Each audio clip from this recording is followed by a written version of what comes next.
Najis ati Panglimbang 5 menit dina Rebu Wage tanggal 11 Februari tahun 2026 kapetik saka Injil Markus bab 7 ayat 14 tekan ayat 23. Najis tegese reget kang mepalangi sawijining wong nindakake pangibadah. Najis dumadi marga sawetara perkara. Kena iler kirik najis. Kesronggot babi najis. Ndemok mayit najis. Nyenggol koreng utawa tatu nyenyek najis. Midak mbelek najis.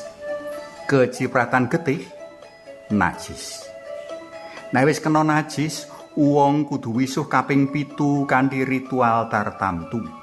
Utawa barang-barang kang kena najis kudu dibuang utawa diobong amrih ilang najisi. Nanging ya ana lho wong kang banget njaga diri saka kanajisaning awak kanthi panganggon putih resik mencorong, nanging tembung-tembunge ngabangake kuping, manas-manasi, kepara bentik-bentikake antara sedulur beda kayakinan. Para asma dalem Gusti kang Maha Agung, Maha Welas kapigunakake kanggo mbrongot ati amrih nindakake apa kang dikarepake.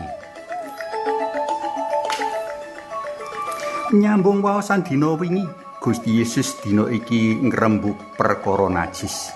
Sing bedakake karo pratelan cecala, Gusti Yesus ndadekake ati minangka ukuraning dasar kanajisan wong. Gusti Yesus nandhasake menawa kang najisake satemene apa kang kawetu saka ati, dudu kang lumebu ing raga manungsa. Apa kowe ya durung mudheng? Apa kowe ya ora ngerti menawa apa wae kang saka njaba kang mlebu jroning wong ora najisake, merga ora mlebu ati, nanging mlebu weteng njur dibuang menyang jumbleng. Apa kang metu saka jroning wong kang najisake. Panjenengane nandhasake mengkini, sebab saka jroning ati timbul saka sakeh pikiran ala, laku jina, kasrakahan, kadurjanan, kajuligan, hawa nepsu, kemeren, camah, kongas lan ndablek. Kanthi sabda iki satemene Gusti ora mepalangi wong-wong kang padha ngrumat adat istiadat mligine adat istiadat wijik kanggo njaga karesikan. Nanging panjenengane kersa ngelingake kepara nandhasake wigatine kahanan resik lair lan batin. Resik ing sandangan lan raga prayoga kaimbangi dening resik ing ati lan pikiran.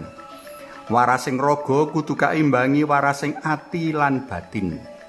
Luwih pangajilan kinurmat wong kang sacara tata lair reget kepara kebak memala tanpa daya nanging atine resik becik kebak welas asih tinimbang wong kang sacara tata lair bagas waras manganggo penganggon sarwa becik resik temata nanging tumindake kongas sesungaran gawe butunane liyan. Gusti ngilingake bab bebayane ati kang reget. Ati reget merga kanggo susuing maneka sifat ala kang ing piwulang Katolik sinebut 7 dosa pokok. Wong kang ngingu dosa pokok nadyan sembayange ora lowong, nadyan sesorah becike nganti mumpluk, nanging ora bakal katrima. Katrima pepadha luwih-luwih katrima mring Allah Maha Suci. Panganan rikala kakumbar resik sarta kamangsa kanthi becik mesti bakal ilang regeti. Nanging ati kang reget butuh pamawas diri lan tindak pertobatan. Loro merga panganan kurang resik isih bisa ditambani, nanging sangsara lan pati merga regeting ati ora ana kang bisa ngganti.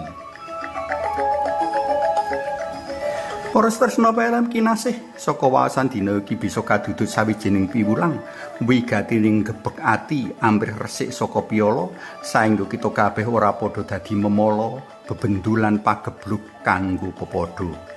Percuma dandan necis mblitit lan blerengi menawa atine ireng tungteng wulunan. Percuma ambune seger wangi rikala ati mambu badhek gawe munek-munek. Suwawi sami munjuk kunjungan dalam yang Rama sayang Putra tuwin yang Roh Suci. Amin.